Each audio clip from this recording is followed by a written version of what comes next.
de presse. Tous les cours d'eau ont donc débordé, donc pas d'hésitoire pour les eaux qui ont envahi la ville, a souligné Basile Gagidi. Depuis quelques semaines, les eaux dictent leurs lois aux habitants dans certains quartiers de Cotonou. Des pirogues à la place des voitures et autres motos, Cotonou offre par endroits des spectacles inédits. Face à cette catastrophe, le directeur des services techniques de la mairie tente d'apporter des explications.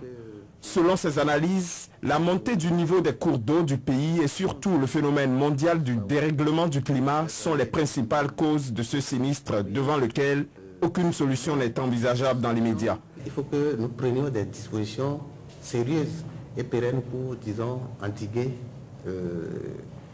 cette situation.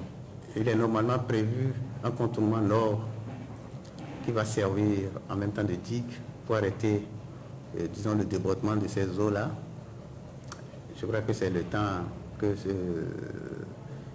il est temps que ce dossier-là soit ressorti pour faire, disons, de Agbangandan jusqu'à Godomène, ce contournement nord qui pourra vraiment, en bonne partie, régler ces problèmes.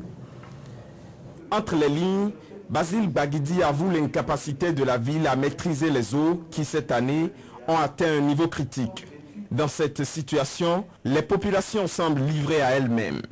Dans son compte rendu, le DST a essayé de faire le point des actions entreprises jusque-là par la municipalité pour aider les sinistrés. Quand il a des groupes d'hommes quelque part, il a des besoins qui se créent, tels que les toilettes, ainsi de suite, les médicaments à lui apporter, et tout ça là, ça a été, disons, évalué en plus ce qui est fait déjà par la mairie. Il faudrait, moi je plutôt prévenir, mais c'est à travers des grands investissements que de courir pour régler les problèmes. Un bilan peu concret. Sur le nombre des Cotonois actuellement esclaves des eaux, on n'en saura pas beaucoup non plus. Basile Gagidi a toutefois annoncé que les opérations de recensement des sinistrés sont en cours et que c'est après cela que les autorités pourront lancer les secours. Pour le moment, les populations devront continuer à faire avec les moyens du bord.